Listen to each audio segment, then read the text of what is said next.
So, what was high school Raj doing?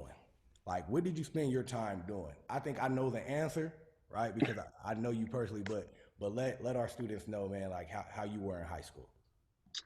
In high school, bro, I was pretty wild. I was for sure a clown. I was probably doing something stupid, but the majority of the time I was doing music or playing sports. I played football, basketball up until my senior year. I just played football because that's when it got more serious. I started getting letters and I started going to the camps and start getting attention. And I realized like, yo, this is what's going to take me through college. So for me, it was just really just, school, music, and sports pretty much. All right, cool. All right, so second question. Can you tell us about your transition from being an athlete to an artist? Like, what did that look like? For me, it was, I think for me, it was a little smoother than a lot of people because, like Jamar tell you, like I always knew I was gonna do music. Like I wasn't one of the dudes who was like banking on going to the NFL or doing anything else. Like I always knew I was gonna be doing music when I graduated. So I think for the first couple years, it's just like everybody, and I think that that's a period not a lot of people talk about with athletes in general coming out of college. The people who don't go on to like play professionally, there's a period of just kind of like figuring your life out, whether it be for like a year or two, where you have to get adjusted and acclimated to like kind of like being a regular person. So I feel like the first 1 or 2 years was just me kind of you know, getting my feet on the ground and just getting adjusted to being back home because you're so used to being in college, being around the homies 24/7, having sports and school occupy your time 24/7. So it was just kind of like getting acclimated. And then once I kind of got settled, I just kind of started putting out a lot of music. And then I'm one of the people who just believes when you're doing what you're supposed to, everything starts falling into place. So I just started dropping a lot of music, whether it be videos or freestyles. And I found my manager off a retweet. Somebody retweeted my music and he found me. So yeah, it was just like, getting adjusted in it. And in that between time, and even still to this day sometimes, like I worked for my parents because they have a delivery service in Berkeley. And so like for a few years I was really just driving and working for them. And I was writing raps in the car, producing and playing the beats in the car. So yeah, that's kind of how I transitioned.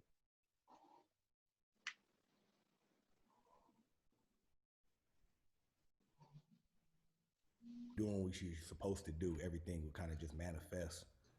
Um, I think that's big, right? Like that's something that Pete, I know Pete always talked to us about, and I know I'm the same way. Like even with this year with Theron, man, with all our stuff we kind of been doing, I feel like almost like God has kind of been pushing us to, to start doing more stuff like this. And it's crazy, like how everything is kind of coming in alignment. You know what Right. I mean? So I think that's wild. Like I said, seeing you keep the main thing after even after ball and college. Have to make that transition to go home after college. Like usually that's hard for people. You know what I mean? But you never Yeah, stop bro. working. You never stop It's working to really hard. save. I think it's a thing like not too many people talk about. You know what I'm saying? Because you got to think you have college athletes whose whole life is in their whole identity has been one thing. Whether it Yeah. be football, basketball, baseball, volleyball, soccer, whatever it is, and then it's over. For a lot of people, it's just like abruptly very over. And I saw like some of the homies going through it with like depression and just kind of trying to figure life out. And that's why I say like in my situation, I'm kind of blessed because I always knew I was gonna do music. I was just good at football, and I knew it would give me a scholarship and give me an experience that I needed to have. But I always knew I was gonna do music. But some of the homies had to figure out, when they got out of college, what they really wanted to do. So yeah, it was a blessing. Yeah. So when looking to collaborate with different people on projects, like what do you look for? To me, it just everything I do just has to make sense. You know what I'm saying? Like I know I'm not really the type of dude who's just gonna collab with people because they pop in or they got whatever type of clout. Like, because I'm more about the art and the music. So sonically, we have to be on the same wave, and then what you're talking about, we got to be on the same wave.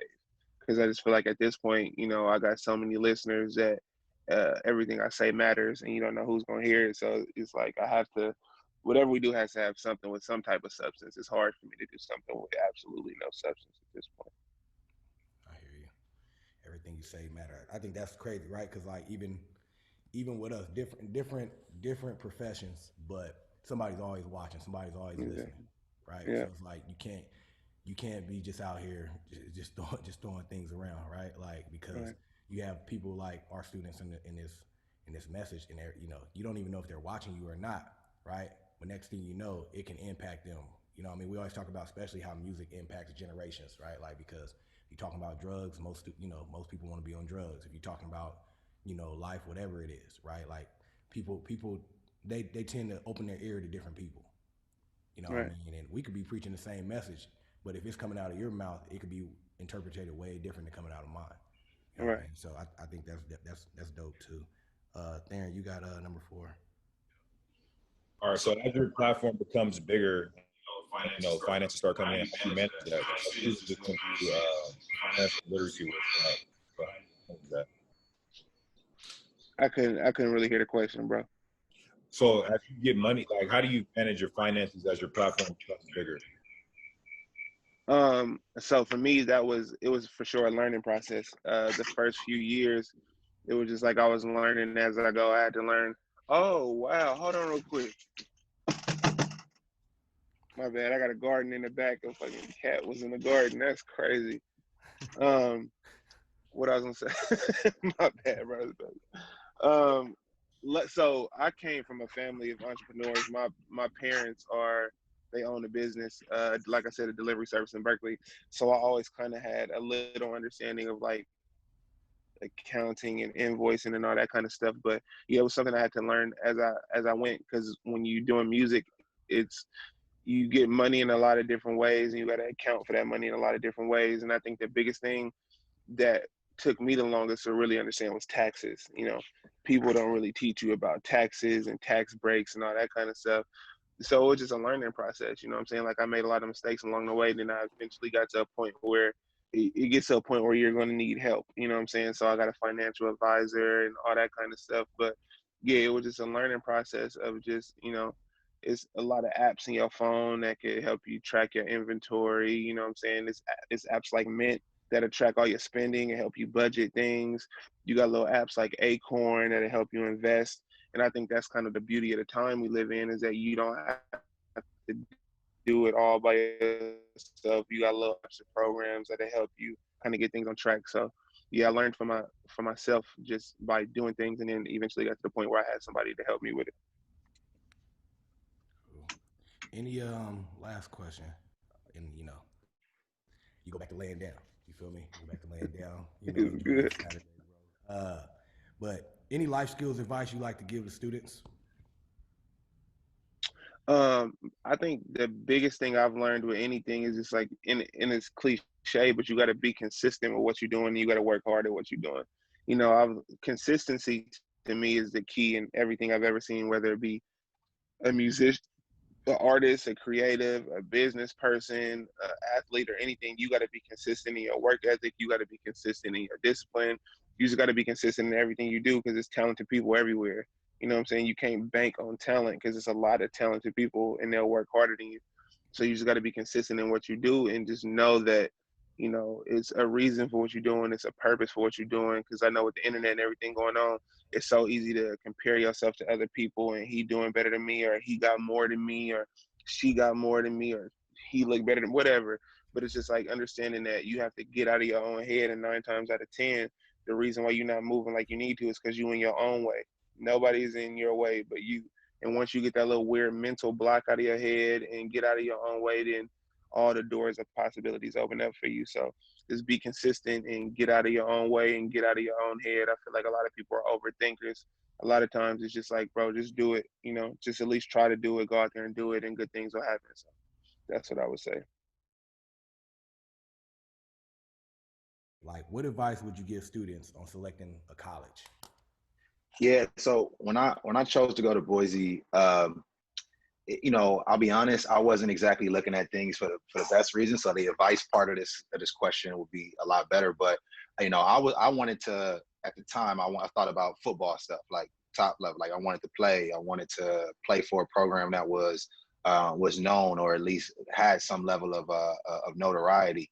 Um, and also I wanted a challenge. I wanted a challenge coming from LA. I wanted to live in an environment, LA, like many cities that you guys are from, like San Diego, it's a concrete jungle in a sense. It was very important for me to think about, okay, I want to go live in a different place and experience life at a different speed and tempo, to learn more about myself.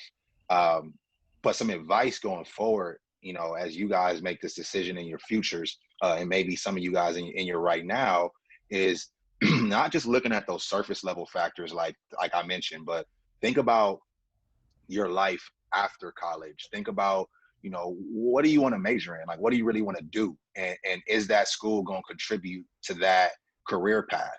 And is the actual school going to give you a credential and a degree in that field that is respected in the professional space, for one, but then two, how does their alumni network, how can the alumni network help you get there as well? So just looking at things like, because when you're playing ball and you're playing sports, and when you're just younger, you don't have the experience that you have. I'm 31 years old. I'll be 32 next week. So obviously I know this stuff now in hindsight, but like, you're going to be an adult a lot longer than you're going to be a college football player or a college student. You know what I'm saying? So thinking about how can you take that institution and how can that institution serve the rest of your life?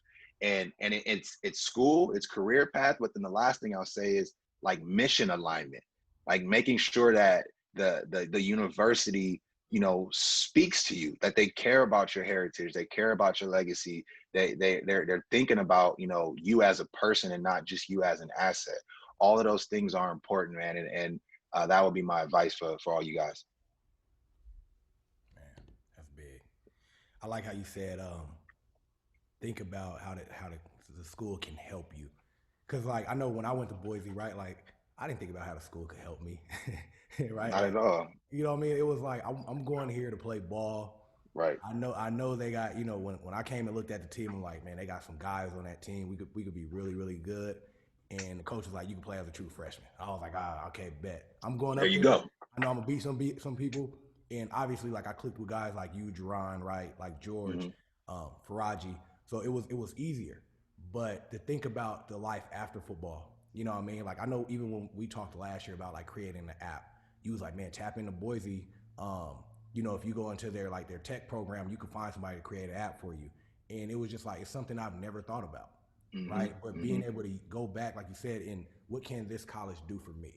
Like, right, how is it going to help me network? Like I was talking to a guy yesterday, right? Because like I'm doing like some wholesaling off site. Yeah. And then, so I called Mike T. Yeah. And I haven't talked to Mike T in like 5 years. And Mike T was like, oh yeah, I'll send you some listings right now. And it was like to be able to do that, like to keep that network around, just because we were so tight knit and so close, I'm able to just reach out to guys. So I think Right. that's huge. Yeah, I know Theron has the next question. Theron, you got it. Yep. All right, so J-Rob, a lot of our students want to attend college like outside of their, where they're at now, so San Diego and Florida. So, kids want to go to Oregon, Seattle, all over the place, right? So could you say like what it was like stepping outside of your comfort zone, being from LA and going to Boise? Like what was that like? Yeah, it was a very unique experience. For all guys and girls that may be in thinking about this, like it's going to be like nothing you've ever experienced, right? Like just the entire these smaller college towns, the speed and the tempo and the pace is a lot different, polar opposites of what we're used to in big municipalities and cities. So just that is going to be a huge culture shock. But what I found and I started to do once I figured that out, I've always been like an internet guy. Like I'm since I was a kid. I played ball, but like I was either on the field practicing or I was on the computer trying to download something and break into somebody's server. Which don't do that. But but I spent a lot of time off the field in Boise, like on the computer and learning things like taking advantage of the silence to really learn myself. A lot like you guys, like I grew up in my family's household. So when I was 18, 17, 18, I knew what they taught me, but I didn't really know what I liked, what I wanted. I didn't get a chance to explore life at my own, disposal. So I really took upon this time and this freedom and this space and this slowdown to really just learn myself, read, get on the internet, build connections with people, like find communities. And that's when I really started to learn about entrepreneurship, like, and really start to, I didn't have, parties like I got my guys that went to USC and UCLA, like, y'all in Hollywood, it's lit, like, or, even San Diego State, Gas Lamp, you get, it's lit. But in Boise, it was really none of that. So with that off time, I really took it as a chance to learn myself, learn about my interests, and figure out how I could start to take some, make some steps and make some growth when I was finished with school. But I will say too, what helps as an athlete, and maybe some of you will have this luxury, some of you won't, is I had a community in the locker room of people that were, for the most part, from where I'm from, or from places like where I'm from, or having the same experience. And I think, Jamar, you can speak to this. We kind of all connected on that front. So we would do our Thanksgiving dinners together. We would do barbecues. We would get together, like, and that's how you can start to build a community, even though you're in this space of a new. So if you're a regular student, I would just try to join associations, try to join organizations. If you have fraternities, different clubs, like that's where you're going to find like-minded people in your tribe, and then that will help that experience be a little bit more, or that transition rather, be a little bit more smooth. Okay, so my next question, J. Rod, right? We have a ton of students in here, like they want to be entrepreneurs, right? That's been like, I think as the generations go, everybody's realizing like that's the move, right? So you've entered into entrepreneurship. Like, what's the best thing about being your own boss? Yeah, I was looking forward to this question, because like the thing is, I will start by saying this: no matter if you're the boss, you're not the boss. You're not the boss. You're never the boss, because any business stays afloat based off the transactions and the products and services that it creates, and the customer's willingness to buy that. So even if you're a solo entrepreneur and you're on Instagram and you're selling classes, you're not the boss. The customer is the boss. Yeah, you have the title, but there's always, and I say that because I so many people, and myself included, even a little bit when I was younger, it's like you want to get into entrepreneurship and you think it's like this power system where it's like, all right, well, I'm gonna run things, I'm gonna do this, I want control. So many, and it might work for you. Some people can pull it off, but it's never that way. It's never that way. You're never the boss. You really are the servant, right? So that's like right here. I'll show you guys just to put some proof. So this is like my computer. This is my tab right here. It says service first. Like every day when I'm working, that's the most important thing that's on my mind, service, because that's what it is. Either you serve your team, you serve your employees, you serve your market. It's a service industry. But like, I get the question. I understand the question. So to answer the question, the best part about being an entrepreneur and being the CEO is being able to control the creative vision of an enterprise. I don't know about you guys. I'm going to assume we're a lot alike. But when I was a kid, man, I used to have ideas galore. Like I had an idea for everything. I would, draw brands in class with my girlfriend's initials. I would make a cologne. I would, all these things. And, when you're younger, no one's like really giving you a chance to do those things, right? So, and I take that energy and I was like, man, you know what? I'm gonna be an entrepreneur one day, and I'm gonna be able to do it my way, and like, do it the way I see it, and complete my vision. That's the coolest part about this thing, man, is I could wake up tomorrow, it probably wouldn't be the smart thing to do, but if the data showed it was a smart thing to do, we could sell socks. And no one could tell me I can't sell socks. Like, I don't have to answer to anybody other than my customer, like I said, in my team. But like, if I can make that creative vision come to life, and to be able to just live in a world where, it feels awesome, man. Like anything I think of, anything I think of, and again, you always want to have checks and balances, and you want to confirm that these are good ideas, but assuming they are, you don't have to wait for somebody else's permission to go down that path. Like that's the cool, like, to be able to, like, Playbook 5, man, and I don't want to spend too much time on this question, but Playbook 5 is a result of me having a vision of something I wanted to exist in the world. And it exists in the world. And it will exist in the world as long as I allow it. There's nothing cooler than that. Like that is by far the biggest accomplishment of my life, to be able to wake up every day and say, like, you know what, like, I can, this thing that started right here as an idea at a conference table in Philadelphia is now servicing thousands of athletes around the world. You know what I'm saying? Like that's the power of entrepreneurship, is when you can take your visions, your idea, these little thoughts in your head, take it from a thought into a tangible item, into a tangible product or service, and have people engage with it. Like that's why you do it. Yeah. Like it. Appreciate it.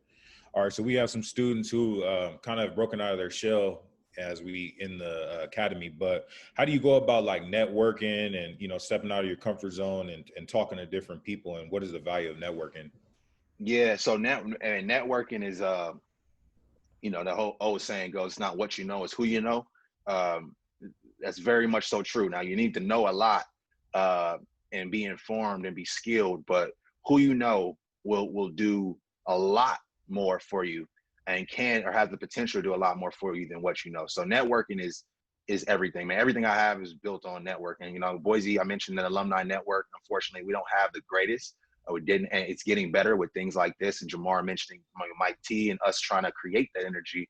But I had to go out and network and create and just travel the world, really, and just find people that could help me on my path. And what I found in that is just always be a giver first.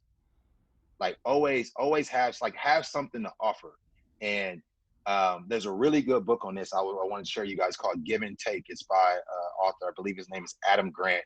And if anybody's interested in this book, if you get my information from Jamar, if you email me, I'll get you this book. I'll order it for you, because I think it's one of the most important books I read as a young entrepreneur, to learn about the laws of reciprocity and understanding the way things work. And it really breaks the people down into 3 groups. I won't give you guys all the whole book, but it's givers, takers, and matchers, right? And really what it talks about is, like, the giver is the person that never goes without. So even when you're networking, before it's like, okay, I'll give you guys a real example. I have a friend that works at Nike, very high up. Every other one of his friends are like, hey, give me some J's, give me some shoes. Like, how can I always think, how can I help him? How can I serve him? How can, and not even worry about it coming back. But it always does, though. But it just means a lot more. Like, that relationship is a lot more solid. It's less like, oh, I'm trying to get something from you, but it's me coming and saying, I'm trying to give something for you. I'm trying to make your job easier. And when you start doing that for people, you'll find lifetime allies. And that's what networking is about. You want lifetime allies. You want people that are going to be willing to stand on the table for you, like literally grab you and take you in the room and stand on the table for you. And you do that by providing something to them first before you have an ask.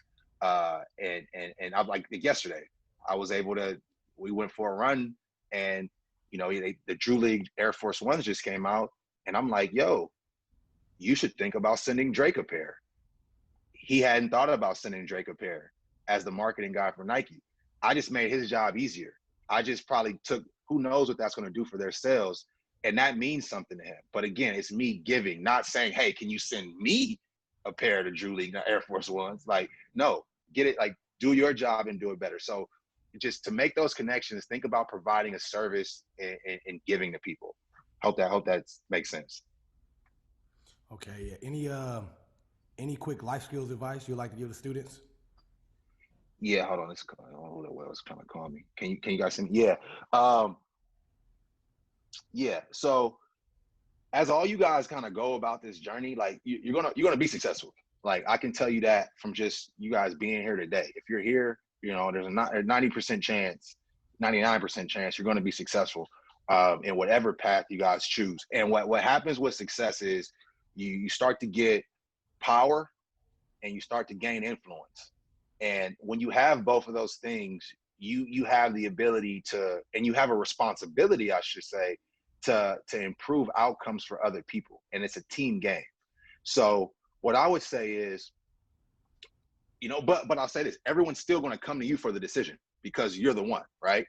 And when you're making these tough decisions, and Coach Pete, who you guys were able to hear speak earlier in the seminars, he used to tell me about this, and it's this idea of like intellectual honesty. And when you're making decisions, are you trying to be right, or are you trying to do what's best for the team? And that becomes like your gauge every time you have to make a decision. It's because you're going to have to make tough decisions as a successful, powerful, influential person. You're going to have to make tough decisions. And when you're making these decisions, constantly coming back to like, all right, is this what's best for the team, or do I want to be right? And if you can take that approach to every single decision you have to make, your team will be happy and skies will be the limit, and you'll keep your ego out of it, because that's what egos tank empires, you know, like the disease of me. Every time, every industry, every civilization, if you study the world, you study history, egos are the things that, or is the thing rather, that takes people down. So in order to keep that ego in check, as you kind of have to make these decisions, is like, all right, is this what's best for the collective, or am I just trying to be right, or am I trying to win? And I feel like if you can master that question and apply it to every single decision, your team will always be happy and they'll always respect your decisions. But Nate, tell us about your high school experience. Like anything, like is there anything you would do differently? No, I mean, I'm thankful for my high school experience, and I think, you know, the love that you guys just shared there, you know, Shavone saying the beat of my own drum, and, you know, like you were just mentioning, you know, I tried to beat the stereotypes, right? And I tried to do things that people normally didn't think was cool, but just found my own path in it. So, I mean, at Helix, Helix is known for being a sports school. I played basketball. But for me, I think I realized I was a solid basketball player, but I wasn't going to put all my energy in it. And I realized at a young age that if I really wanted to go professional, that like I had to go extremely hard. And even in the reality of it, like, I mean, you can be anything based off the statistics, but, you know, I'm 5'7", right? You know, in professional sports and basketball, that was just for me personally. And that was just like a realization I had to realize early on. I started seeing the competition getting, you know, pretty intense. And I said, if I'm really going to do this, I have to go extremely hard, which I imagine, you know, Jamar did through high school to make it to where he is. You know, you have to really put it in to make it. And so I was lucky enough to see other paths in high school and open up to see other talents. And I had to take 1 year of visual performing arts to graduate from Helix. And I wanted to take electronic, you know, beat making, you know, to do music. But my mom was like, you should take theater. I was like, and if, you know, people know at Helix, it's like, all right, if the theater kids hang out over there and, you know, everybody else hangs out in the quad and other places. And so I'm like the only black kid over there in theater. And I'm like, all right, this is not my space. But I just decided to kind of create my own narrative. Theater got me involved in speech and debate. I realized I was really good at public speaking. And from public speaking, I found out about spoken word poetry, right? Because I had to do original prose and poetry in my speech and debate class. And I was like, wow, this is me. And so I started spoken word poetry at 16 years old. And I've taken off with it ever since. It's everything based off what I do and what my career is. I think that's impressive, because being in high school, being able to create your own space, right? Like, I think, like you said, we had in for everybody, you know, who's been to Helix, or, you know, at least the alum that's in this group right now, you know that you had like the athletes, or you know, I guess the cool kids on one side of the quad. You had the Samoans on the other side, right? You had like the mixture of people right here, and then you had, like you said, theater kids over there. I think to be able to be like, you know, I don't have to be the product of my environment. Like, I can really do whatever I want to do, right? I think that's, like, you know, Shavone put, you're an icon. I think that's iconic in a way, because as a high school kid, it's so easy to be like, I have to be right here. I have to do this. Like, no, you don't have to do anything. You can really do whatever you want to do, right? You can pave your own lane. And I think that's what a lot of people don't get is, and I can go on about this, and I know, Dan, we got to go to the next question, but, you know, even with me, it was like that. Like, yeah, I was a football player. Yeah, I hung out with everybody, but it was like when everybody was over here doing this, I was doing that, right? Because it was like I had a vision. It was like, you're not gonna stop me from going there, right? So I can still be able to have fun with my friends, but not necessarily do what everybody else is doing.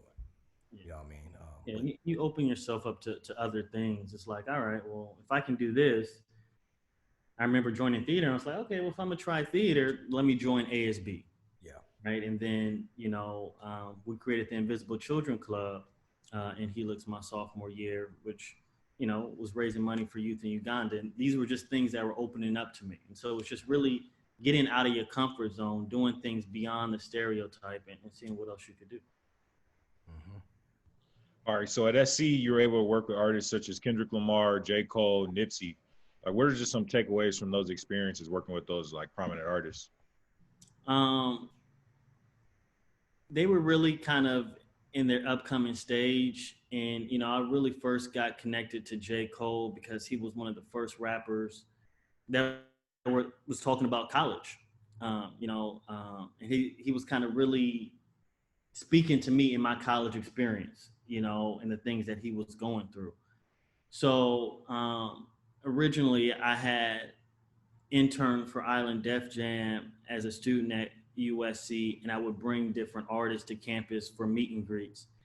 And, you know, eventually I was connected to a lot of different up and coming artists.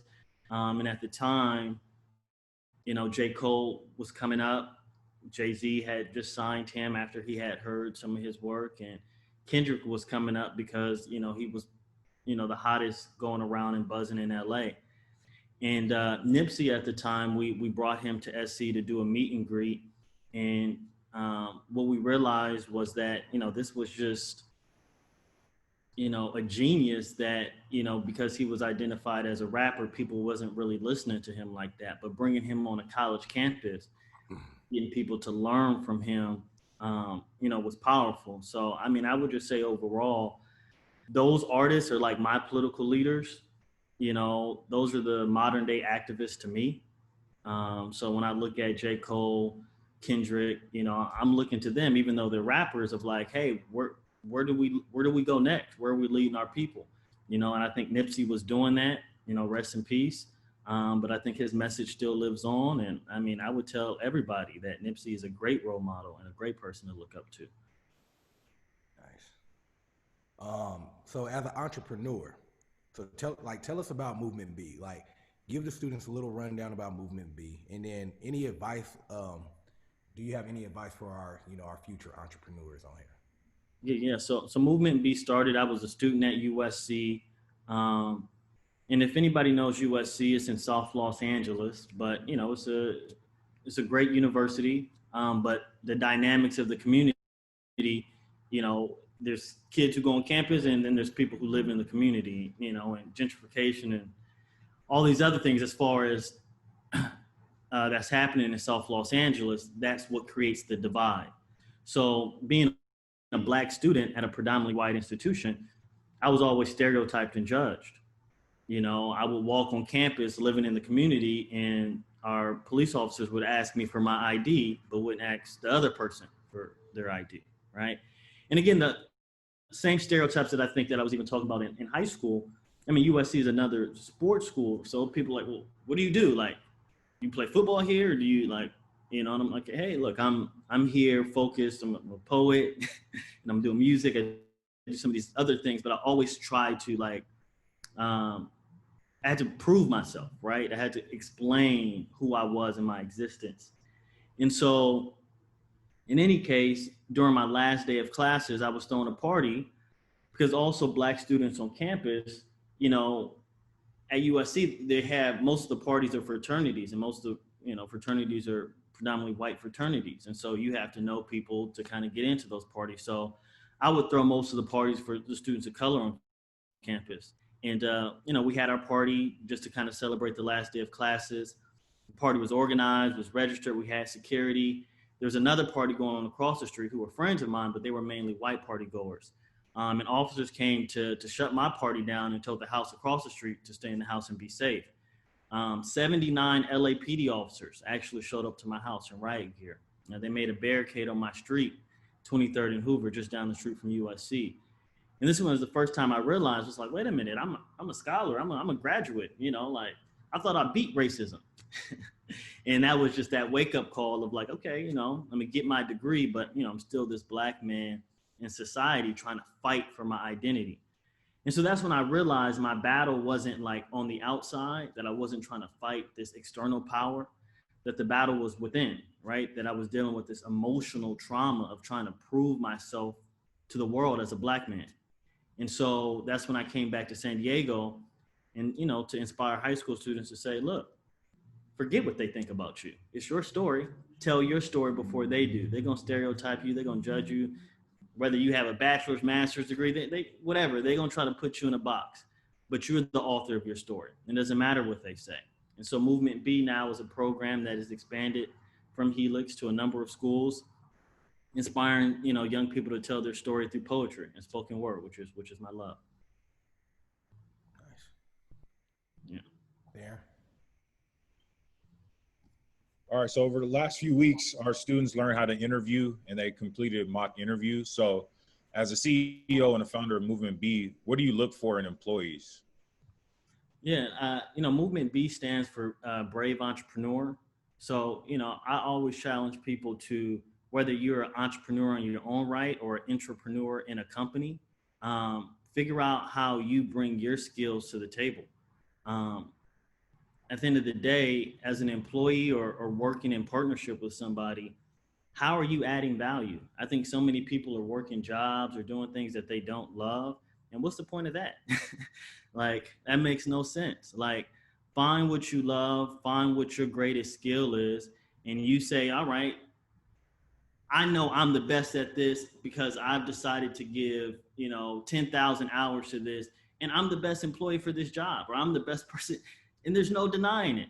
Like, the biggest thing is the confidence, and I tell people, I'm not cocky, I'm confident, and you have to be. And in this world, if not, like, you don't come to a job and be like, yeah, I think I can kind of do this. Like, nobody's about to hire you if you're timid about what your skills are. If you're the greatest, I'm the greatest. Nobody can do this job better than me, period. And that's just the way it is. And if you can find somebody better than me, then go find them. That's just the reality of it, right? And so it's that confidence in owning your story, because at the end of the day, if they won't hire you for it, hire yourself to do it. And that's just the way it has to be, right? I think put your resume together, put all your skills and talents together, but let it speak to your greatest talent. It's like, there's nothing wrong with bragging about your talents and your accomplishments. So many of us are used to just taking crumbs and pennies and like, I think I'm okay. No, you're great, and you need to show that. See, and I like that because I was watching something the other day. Before we get to this last question, it was I think it was Odell Beckham. He kind of did like this, almost like the barbershop type of video with like Victor Cruz, Cam Newton, I think Todd Gurley, and it was funny because Cam Newton's like, I'm tired of being humble now, right? Like, and Odell said the same thing. Like, I'm tired. Like, I tried to do it that way. Like, I tried to do it your way, but then almost in a sense, like, you were telling my story for me. And he was like, forget all that. Like, I know who I am. I'm gonna be who I am, and you're gonna have to just accept it, right? Because I am who I am. Like, you know what Drake say, like I knew I was the greatest before anybody said like they knew I was or something like that, right? Like, and you have to have that confidence. And I'm like watching it, and I'm like, right, like I'm going on 8 years, and I remember being like a rookie in Miami, and I remember like being full of myself, and it was like, nah, you got to stop being that way, right? Like, don't be this way. We won't put you on the field. We won't do this, right? Like, we need to humble him. And I was like, I'm humble, like, but I know how hard I didn't work to get here, and I know I'm the man for the job, right? And it's almost in a sense, I know me and Theron always talk about like betting on myself, and I'm like, I'm betting on myself. I bet you whoever you have, I'm better than, right? Like it's a competitive world, right? Like, so just even hearing that, like yeah, not going in there cocky, right? But going in there confident enough, right, and humbled enough to know like I've put the work in, right? My resume tells my story, right? Like I'm going to tell my story, and if you hire me, like it's going to be the best thing for you, right? And then if you don't, I can start my own thing like you have, right? And I can still tell my own story, and it's going to be something great. Like, and like obviously like being on the conversations the past couple weeks with us, and like hearing you like, look at Movement B, I know what Movement B is, right? And it's nothing that you can take from us because we've seen it grow. I had 50 students on my first day, right? And like, and it's funny because we were doing our conversation the other day, you're just scrolling, and like, and I'm looking at it, and it was like the proof is in the pudding, right? Like it's right here, and you can't deny that. And I think so. Going back to like, you know, goes back to when you were a high school student. Like, I'm gonna pave my way. Like, it's you can't put me in this bubble. The thing is, be so good that they can't ignore you. Yeah. Period. Be so good that they can't ignore you.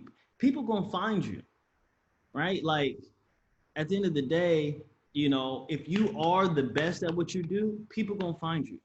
Mm-hmm. People gonna want to hire you. People gonna if you are the best at what you do. So Yeah. put the work in. Most people are talk. Like don't talk about it, really be about it. Like it's a silence to it, right? Like it's just a very much it's like put in the work. Yeah. People just talk about it, and it's that's why it's the difference between cockiness and confidence, because it's that confidence because I know that I put in way more work than Yeah. whoever else you're trying to hire or put on. I'm the best at this, period. And it's a love, and it's a love for what you do. Yeah. And it doesn't because you want to help and serve people. You are best at serving people, and you can work with other people to do that. But I mean, there's much to it, but just hold on to your integrity, and it's your story, right? It's funny because I was like, the next question is gonna be like any life skills advice you have, but I think you kind of hit on some points right there. You know what I mean? It's you know, be so good that you know they can't ignore you. I think that's the best tip you can give, right? Like you can sit here and you can be like, man, work hard, do this, but like now, like be so good, like you said, put the work in. It'll speak for itself, right? It'll speak for itself, man. So Nate, man, I want to say thank you, bro. Thank you, you know, for coming on here, chopping it up, dropping gems. We knew I know this conversation for sure can go, man, because you're a thinker. You know what I mean? You're a thinker, but you're an action guy too. So I think, man, what we're gonna have to do, we're gonna have to bring you back for your own class. Yeah. You know what I mean? We can figure all that out later on whenever we bring this back, man. But I do want to just say thank you. You know, thank you for the past couple weeks too, as far as like obviously like what me and you and Theron have going on, trying to bring our stuff to Helix High School, because you and Theron are pushing me right now to the limits, man. And you know, I love the growth out of everybody, right? I love the growth out of everybody, bro. And you know, it's crazy because I was talking about alignment the other day. Like when you start doing things, certain things start to align, right? So like I had a conversation with you, me and Theron, we had a conversation with Shavone, and it's like just seeing how we can all like take what we're doing, put into the youth or whatever, right, and continue to grow with one another and push one another to the limit, man. I think the future is bright for all of us. But I thank you for dropping gems so the future could be bright for these students as well. No, definitely. The last thing I'll say is grass doesn't try to grow, it grows. Hey, Birds don't try to fly, they fly, right? That's why we say with Movement B, just be, yeah, right? Just allow. Like everything is effortless at ease. Because when you love what you do, of course it's hard work, but you love it, so you don't see it as hard work. I wake up every day and I do what I love, so it's just my life. Like I'm growing like grass, like I'm flying like birds. It's just what I do. So that's the importance of it. So no love. Thank you guys. Tell us about high school, Shavone. Right, like we know you, but tell us about your experience. Like I said, knowing you were in the band and stuff like that. But how did that help you? I guess evolve into the person you are today. Right. Yeah. So it's crazy because so in high school, I've been playing the flute since middle school, since like the third elementary school actually, since like the third grade. So going to a place like Helix was, I mean, if I say so myself, Helix was pretty popping when we was there. Amazing sports program, clearly. Look at Jamar. I mean, come on. But in general though, I have two older brothers. We're all from Southeast, lived in Southeast. My second to oldest brother is, literally just recently incarcerated, just got out of prison. He banged. So me going to Helix meant a lot more than just me going to high school, right? Before I got there. And I think the important part about sort of me mentioning that is I got to Helix and I had a number of paths in front of me that I could have took, a number of choices I could have made, good or bad. I decided to walk my own path. I decided to stand in my own truth and be a leader and not a follower. I think the biggest thing that I had to decide was to just not give a damn about what anybody thought about me. And that freed me from operating in fear or operating in a way that sort of limited my possibilities. And it wasn't easy. High school is a war zone. High school is a tough, very, very, probably one of the toughest places I've ever been. And I'm talking about I've worked at companies like Facebook. I've been the first Black woman hired into all my roles. I've been in I've been on Euclid and Federal and Imperial. I've been in some tough places, okay? And high school is a war zone. So I will say, me coming to high school and deciding to do band, if you're in band, you're just considered a band geek, like straight up. Like it's really nothing else to it. So me deciding to be in band just gave me an opportunity to kind of grow. Me being able to do music, and I ran track, I played basketball. I still found a way to stay connected to my community and to my people. There literally, I don't remember, there's maybe one other Black person in band that I can remember. And the rest of the people in band were white. So, that experience taught me to just be resilient and realize that, if you're the only one, you can still work on taking up that space and being brave and being independent again, and not being a follower and leading the way there. In high school, I just kind of did a bunch of different things. My approach to life, and even in college, has always been, let me figure out, let me do all of these things to narrow down to what I don't want to do. I figured out that once I kind of got a chance to narrow down to what I did not want to do, I could then zoom in on what I was good at and what I wanted to do. So I did a bunch of stuff in high school. I also, I mean, from freestyling in the quad to passing out mixtapes to doing music, to track, to basketball. My family, I come from a family of entrepreneurs. My dad owned a restaurant called the Chicken Shack for about 25, 30 years in San Diego.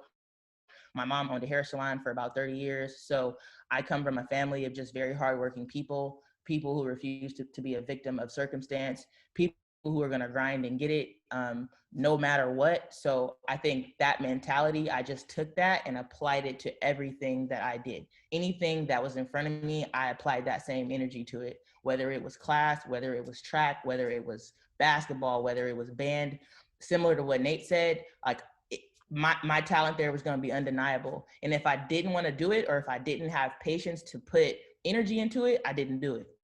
And I think that's something that, again, I was flexible though. I was curious, and I let that fuel me going on a discovery discovery process with myself. I think the biggest thing I would tell my high school self is to have patience with yourself. Don't be so hard on yourself. I was very hard on myself in high school, very, very hard on myself. Even in college, I'm still hard on myself, but I have to remind myself that, you know, how you treat yourself is how everybody else is going to treat you. And you need to practice self-care. You need to practice self-love, because the world is a hard place. I equate the high school to the world. Like literally high school is like a nasty little dose of the world. And I think high school can either build you up or break you down. And you have to find a way to really discipline yourself and lean in and zone in. And like Jamar talked about, Jamar was cool, but Jamar was focused. Jamar was disciplined. If I could think of one word that I think of when you talk about Jamar, it's discipline. It's discipline and leadership. And as you guys can see, that's gotten him so far in his life. So yeah, high school me, focused, curious, but I knew I had to be disciplined. I did my first internship in high school at the San Diego mayor's office. And that's after school, after track practice, on the weekends, in the mornings, I was going to work. I was literally getting up and going to work for free. And a lot of it had to do with my dad. I had a major support system at home as well. And I know some of us don't have that. So if you don't have that, be your own support system. Yeah. Appreciate that. So you've worked at Instagram, Facebook, a lot of companies. Can you describe your growth within them and any tips you would give, our students on how to ascend throughout their careers once they choose them? Yeah, I would say, it's a big question. So I guess we'll start with sort of like choosing career and figuring out how to find passion in what you do. I think it's really important to figure out where your passions are and what is interesting to you, because you don't want work to feel like work all the time. Bottom line is, if you end up doing something you don't really like doing, you're probably not going to get really good at it. You're probably not going to want to do it well. Or even worse, you'll get really good at doing something you don't fucking like to do, you don't want to do. So, and I've been there before, honestly, a lot of times where you just, because you're disciplined, you zoom in, but you realize, hey, this doesn't make me feel good. In today's world, I feel like now is such an amazing time because you can literally create your own job. You can create your own roles. There's so much value proposition in the internet, and you having access to the internet, and you having access to create your own narratives, tell your own stories, do digital storytelling, teach yourself how to fish, going on like lynda.com, learning how to edit, learning how to create, learning Photoshop, learning how to do video editing, even using Visco to do these things if you don't have the budget to buy Adobe or Adobe Suite.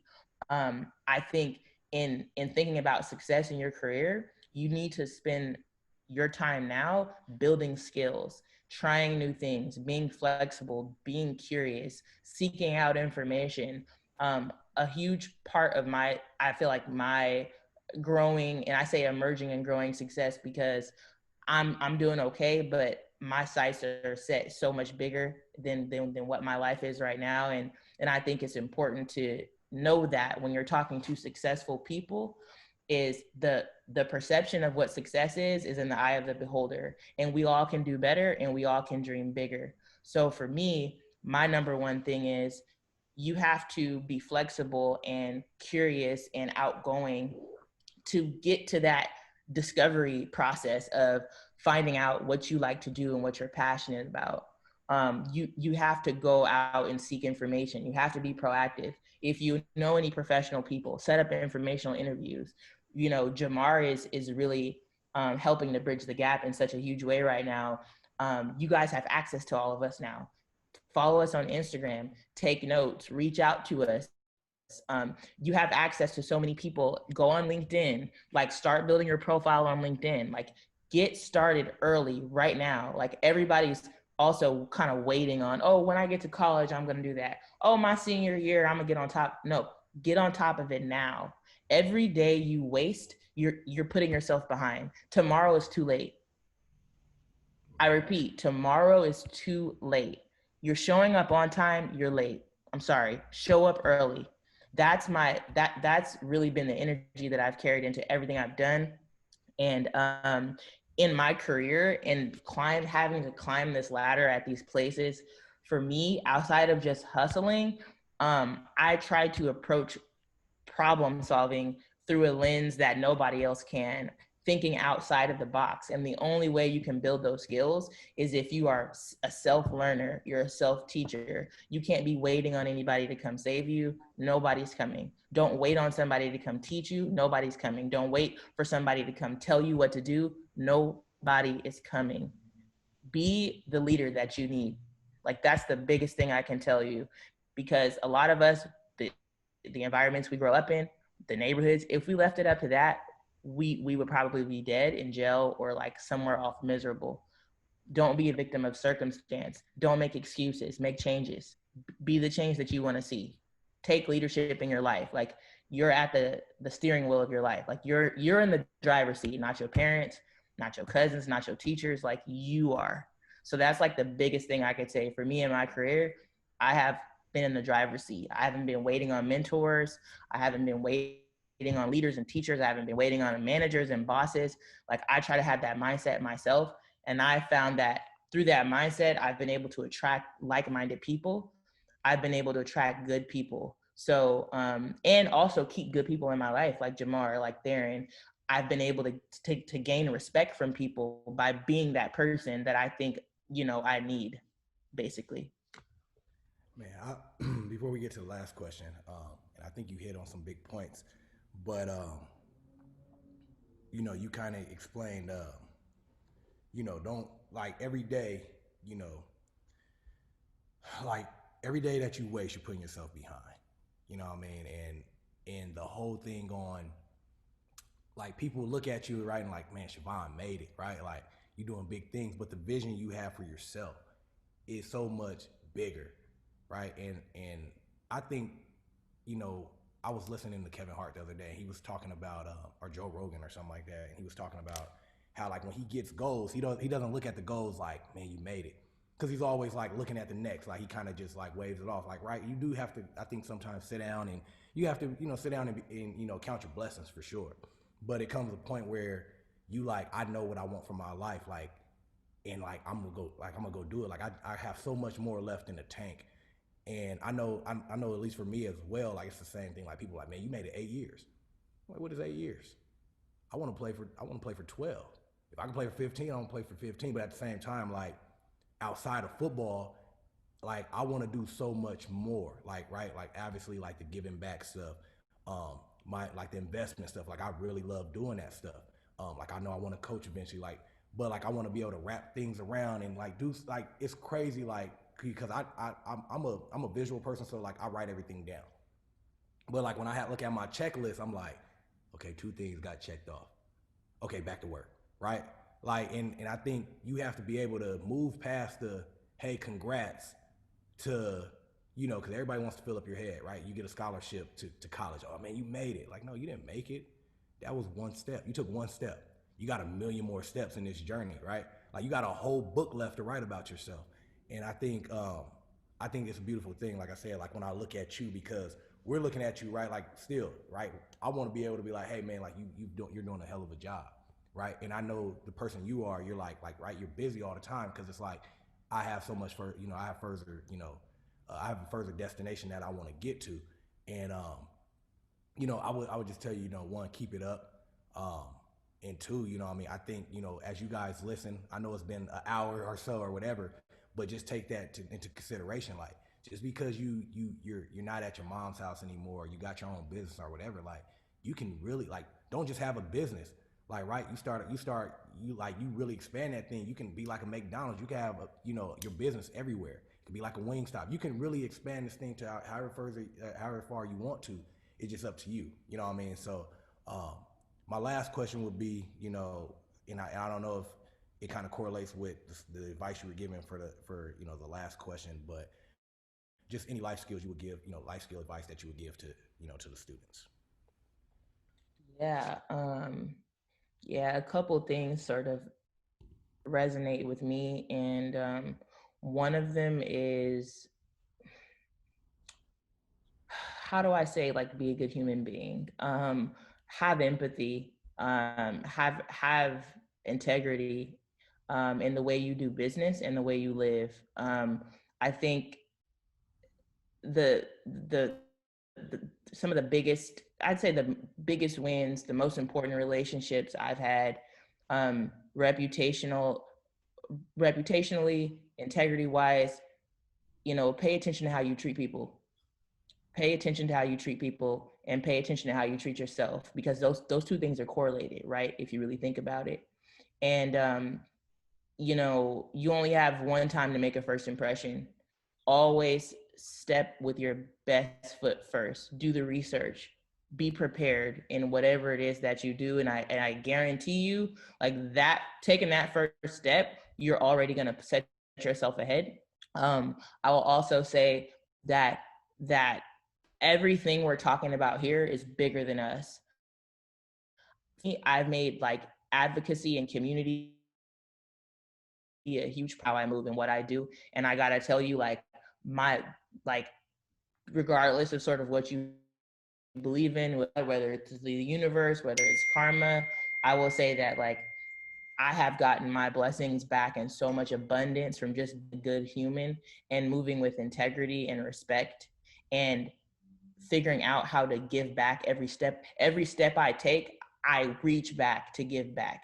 Every ladder I climb, every inch I gain, I look around to see, how can I help bring people with me? How can I help push the needle for other people? What can I do to help? People think, I gotta get famous. I don't have anything to give.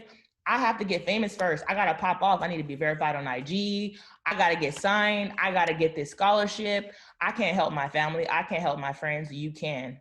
You have everything to be able to give a little every step of the way. Just make sure you're giving back every step of the way so you can continue to receive in abundance. Like, that thing. And then the last thing I'll say is, like Nate and Jamar and everybody has said, like, discipline. At the end of the day, that's the only thing that separates the okay from the great, the failure from success, is discipline. I don't know if you guys have heard of the 10,000 hour rule. If you do something long enough, you will get really, really good at it. That's just period, point blank. Stay curious, stay outgoing, like, give yourself time, be patient with yourself, go on a process of discovery, but just be disciplined, be serious. Like, the same thing you want to get out of what you're doing, put that into it. That's the only way you're going to be successful, in this lifetime. Stay focused, stay disciplined, be good people, be good humans. The world is in such a tough, rough time. Even imagine being in high school during a pandemic. Like, that's so crazy to me, even thinking about that. So have patience with yourself, have patience with your family, with your community, with your teachers. Just be good human beings, and because you're setting yourself up to receive. The more you give, the more you're going to get back. And that's all I got, y'all.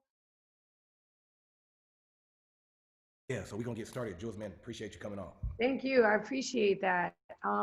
So basically, it's really hard for most people to describe what it is that I do because, like Shavone, I've done many things throughout my life, and I've actively pursued almost all things. And so I've been that way from an early age. I was adopted at 9.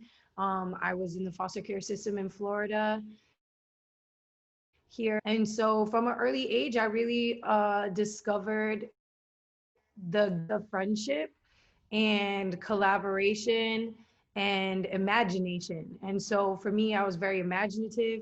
I would imagine places that were very far off of my actuality. And I would oftentimes, like, throw myself into making plays in the playhouse in the backyard at the place that we lived at, or I'm just like creating my own reality of some sorts. And I got in trouble a lot for doing that because I was usually trying to do that when it was like time to be learning math, or, listening to the teacher, or paying attention to a book that was being read. And so I was really getting sent to the office a lot at my children's home. And the supervisor there was an incredible woman named Johanna. She's a Colombian woman, came here from Colombia with her family, wasn't actually a citizen even at the time, but somehow this they was able to get this job. And so whatever, I got in trouble a lot. I got sent to her office all the time. And I don't know if you guys have similar experiences where you seem to get in trouble, and for some reason there's that one teacher that just happens to like you for it, or they understand that you're the troublemaker, but they let you get by. So that, and maybe pay closer attention to you than the others. And that was this woman at this place, and that woman ended up adopting me. So I tell that story just so that you can why I'm passionate about the things that I'm passionate about. So when all the other teachers, because you have to go through a lot of teachers to get to the supervisor. So I would go yelled at by everyone else for, just doing the things that I was doing. But instead, my mom saw that outlets to express myself, and that I had a lot going on and I had nobody to talk to. And so instead of just, whatever everybody else wanted to do, she would take $200 out of her paycheck and get me a keyboard at a time when she didn't even have $200 to go to Walmart for groceries like that. So it was and I knew that, and I would see these things because I would see it with my own eyes, and before I was adopted, I would spend a lot of time at her house. And so there'd be times when my mom would have just done something for me, and then the lights would go out. And so it was quite often that I'd see this woman give the shirt off her back, and she would give people her last.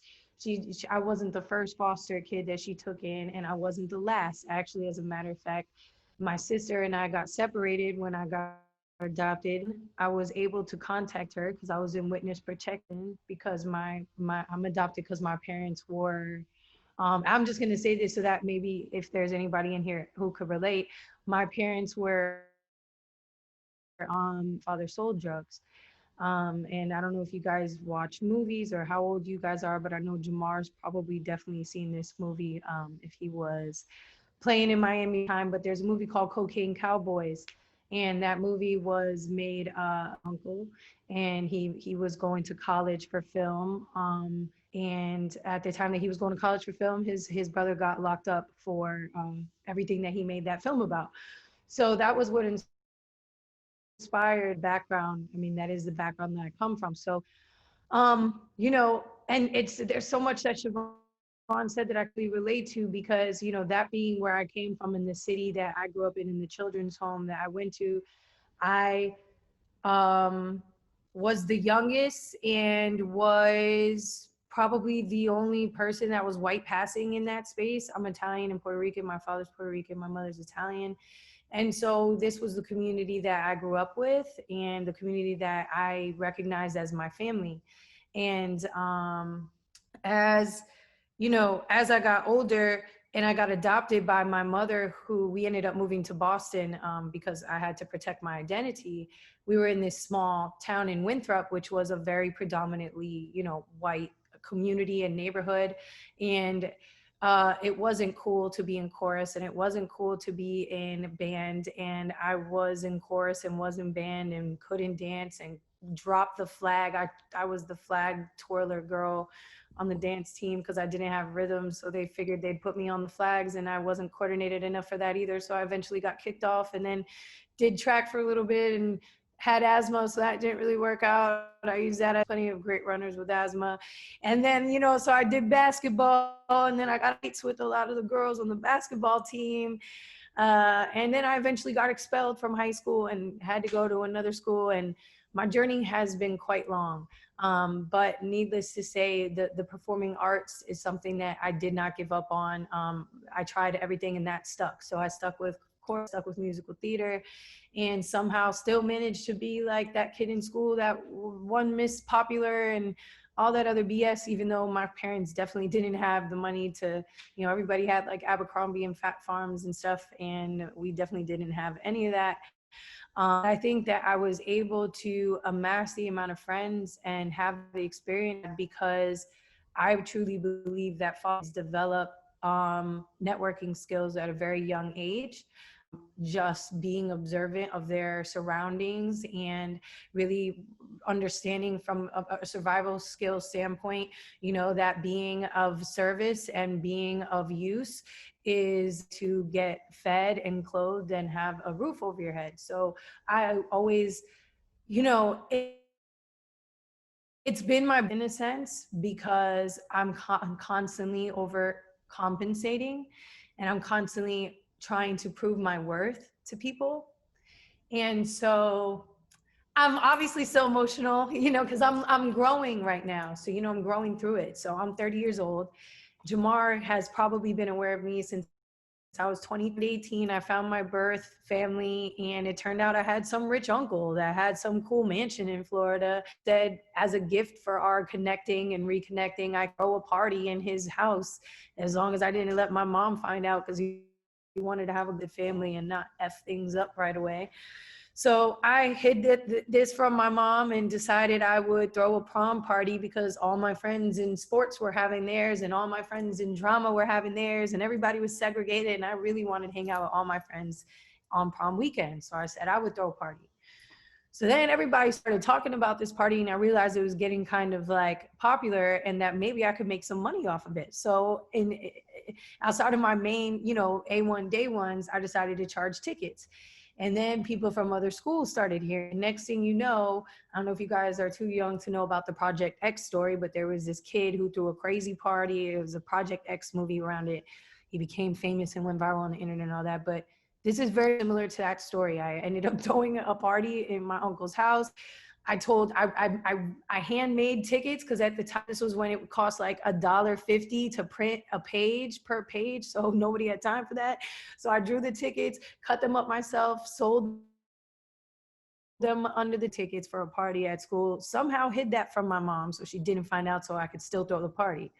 Did the party, and it went on the news because people parked, even though I put on the tickets, don't park on the street. They all parked on the street, and the neighbors called and said a bunch of kids broke into somehow party. They didn't know my uncle had given me permission and was also so drunk inside the kids. But so that was a crazy party. And after that, all the reaching out to me as an 18-year-old woman in Tampa, Florida, that wasn't even going to college yet, to throw, you know, to come to their 21 plus clubs and bring my friends, and that they would give me a bottle. First of all, that was illegal. So I'm not saying that to do that. Second of all, it worked. I went, brought my friends, thought I was like the coolest thing ever in my city. You know, I felt finally like I had some leverage. You know, I never had a car when everyone had cars in school. I could never be home past midnight. I never could, you know, get beer or had a fake ID or anything. But now I could get into these 21 and up clubs, and I was going to utilize that to build my network and to build my profit. And so I started charging underage constituents, because I always let my friends, you know, enjoy things for free. But my underage peers to be on my guest list at the 21 and up clubs, because I had access. So that was how I first saw, unfortunately, my income. And I made my first $2,000 that way and said, man, okay, I thought I was supposed to be a famous singer, but this party thing is really cracking off, and mom got to pay them. My songs aren't making any money. This was like MySpace days. I don't know how I thought I was going to, there was no DSPs. There was none of that stuff back then. So music just didn't seem like a way for me to me at the time. I would give it one last try. I went and auditioned for American Idol in Orlando, drove all the way up there. It was a big deal for me to have enough gas money and hotel money to do that. I got 8 rounds. It was a big deal for me to make it through those first 8 rounds. And I was hyping everyone up. Everybody that was nervous the whole time, I was the one that was giving them like the confidence they needed to perform in front of Simon and Randy and Paula and kill it. And I didn't really have any friends with me there. My mom was there with me, but you know, we're never really trying to listen to our mom. We want somebody young and cool to hype us up when we are doing these things. So then when it was my turn, when I had made it through 6 rounds, and it's a lie, by the way, TV is a lie. Those people that you see that are horrible on American Idol, they had to audition for 9 of them, got to that audition. So people knew that those people weren't going to be good and just put them on there for good TV, but you guys probably didn't know that. So yes, I'm rambling. Anyways, I say this to say when I went to go audition in front of Simon and the judges, I opened my mouth and nothing came out. And I had been singing my whole life, like since I was 6 years old. I was 18 and it came out. And I cried in front of the judges. And I never let myself live that down. Like so much so that up until like yesterday, I never even admitted to my following or audience of 600,000 plus people that I sing. And I've been caught by people who I'm friends with in the industry, like Dr. Dre and Jermaine Dupri and Bryson Tiller, who have heard me sing in the back of the car and been like, okay, Jules, I hear you with the little note. And I immediately crawl into this dark little hole and just act like I didn't hear them and change the subject and clench up because I, at some point in my life, became some kind of like perfectionist, and also mixing that with my spiritual side, which believes everything happens for a reason. And that, you know, I try to trust God in my gut to lead me. I felt that perhaps that American Idol day was a sign that I wasn't meant to be in front of the scenes with music. Perhaps I was meant to be behind the scenes, curating the songs being played at parties, managing artists, doing all these things. So because I am diligent and come from a place where I have to provide for myself, I was able to, like Shavone said, zoom in and focus and manage other people's careers and create these events. I was able to put songs that had never been heard before on a platform in front of the hundreds of people that were there that night. And so we were the first to, who might not be familiar with my brand, Travis Scott's first performance in Florida was at my party. My radio station, 1AM Radio, is a digital radio station on Dash Radio, which is an amazing application that you guys can download for free and listen to tons of radio stations on, like mine or Snoop Dogg's, and Kylie has a station. I'm not sure how up to date it is, but you know, I'm really passionate about my station on there. And we're always debuting new music. And if any of you guys have songs in here, again, like Shavone said now, where I am an open resource, and this is why I have a radio station. I was offered a radio show in Miami, you know, when I started becoming influential here, and I tried it out, drove 45 minutes at 7 in the morning to freaking Fort Lauderdale, wherever. I was like, man, but first of all, nobody wants to do that. That was a long drive. I'm not trying to wake up at 7 in the morning. I throw parties at night. And second of all, I can't have fun in here. I can't say the words I want to say. I might not be able to speak about political, and I can't really have an opinion or talk about the election in any kind of way, because this was around the time that Trump were going at it for the seat of president. And so, you know, I just felt that it wasn't the right fit. So I found an alternative, and that was this digital platform. And for me, it was a way for me to not only to play the songs that I believe in from the artists that I think are dope, and have a platform to speak to people I think are cool on, but also a platform that I could lend to my friends, a photographer. And the thing with the radio platform is it was really an eye opener for me on how there's always a way to utilize what it is that you're good at and monetary thing. Maybe you don't throw a great party. Maybe you don't sing. Maybe you're, you know what I mean? Maybe it's hard for you to try to quantify what it is, but I've been able to figure out ways to connect the dots with this radio station time and time again. And technology is such a great tool. So it's like, oh, if you're a photographer artist and you just think I own a radio station, so you might not think we have something to collaborate on. Well, I disagree. I would love to hear what kind of photographer are you? Are you on the road with Red? Are you his tour photographer? I'd love for you to have a podcast, tell us about what it's like to be on the road with Trippie Redd. Or how about if you have other photographers who you are today, let's get them on the show and you interview them and ask them their stories. And now, you know, you have a platform, whereas before you might not have been able to reach out to Terry Richardson and ask him questions, but we can utilize my platform and network and blue check, since people care about the clout, right?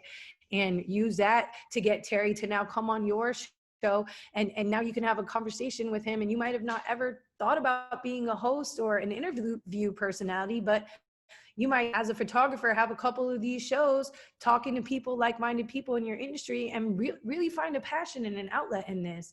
And I think that that's what I love doing, is helping people find outlets and things. And so much so that you know, I was ignoring my own, and I'm kind of going all over the place here. I just got ideas that Shavone gave me through her talk, is that, you know, there was one thing that she's a human being, and just be kind. You know, this, first of all, the industry is so small. I can't tell you, you know, I was an assistant at one point, Neil Dominique, who's Bryson Tiller and Partisan Fontaine's one point. We used to get drinks and talk about our bosses, Chris Pacello and PD, together, and talk about how much we hated our jobs.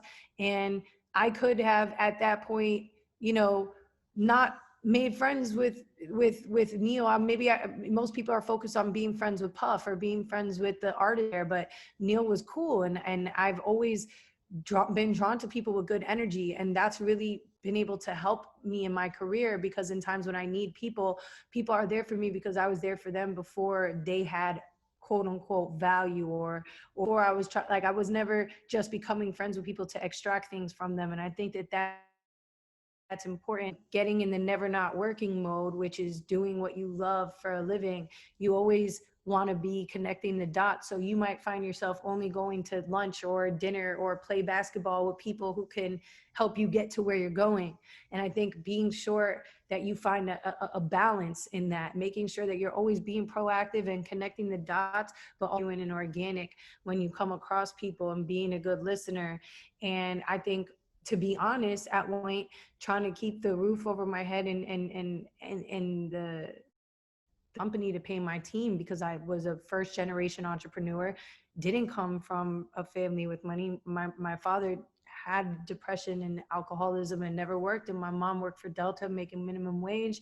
And so be go-getters, and seeing them not have the mentality of, I can change. You know, since I was 12, I've been learning about foods, healthy foods. You know, when we were in school, health food thing is new. It was like in the 90s, they were learning that milk wasn't good for you. We were being told to drink that, you know, growing up this whole time. So our parents were taught complete opposite of what we were. So when I started getting educated in middle school and high school, I'd have political debates with my parents. I would argue with my parents about health, you know, and I was making enough money at 13, 14 to get us the quote unquote expensive milk, you know, because we know that the healthier stuff is more expensive because they want us to live in a way that keeps us groggy and tired and not mentally aware. So I'm trying to get my parents up on this at 13, you know, we're having these arguments at a young age. And so my motivation was wanting to not be how they were. It's like, you know what, I am never going to do something that I don't love. She's been fostering kids her whole life, but she won't walk away from Delta, where she's got to pick up people's phone calls and hear them complain all day in Spanish because she's a Hispanic call worker there. She won't leave there to go work at a daycare because the health benefits are better at Delta. You know, so these are real life things that, you know, my mom's been suppressing her heart, what makes her happy along her entire life. And that breaks my heart because she has given her whole life to give me an opportunity to have a life. And so, you know, I'm really passionate about helping people understand that you can do, because I guess I'm going around the world trying to make everybody understand that until my mom does, because I just want her to understand and walk away. And hopefully either she's going to understand or I'm going to get financially stable enough to support her retiring, whichever one comes first. But, you know, I say that to say, I kind of like lost my. You're good. Like, I mean, you kind of went over all the questions that we did have. So I would touch all the points. So just wrapping up, what are just some quick life skills you would give the students as we transition? So here's what I was gonna say. The most important thing is that I got lost in being the leader I wanted to be. And the reason that it was because, and I just realized this, I wasn't taking care of myself. And so even though I had reached my goals, and yes, people thought I was successful, but I have way bigger goals for myself, and I'm not where I want to be, just like Shavone, you know. And I think the most important thing that I can give to anyone, and you guys especially, is people say mental health and self-care, and it's kind of like a buzzword at this point. So you kind of just glaze over like, yeah, whatever. There's nothing more important than that. If you aren't happy, if it doesn't, You know what I mean? God is present. I don't know what you guys believe in, but I'm a spiritual person, and I truly believe that we are protected at all times. And when we live in joy and we do what makes us feel good, then we are walking in make the difference that we want to make, and be the change that we want to see in the world.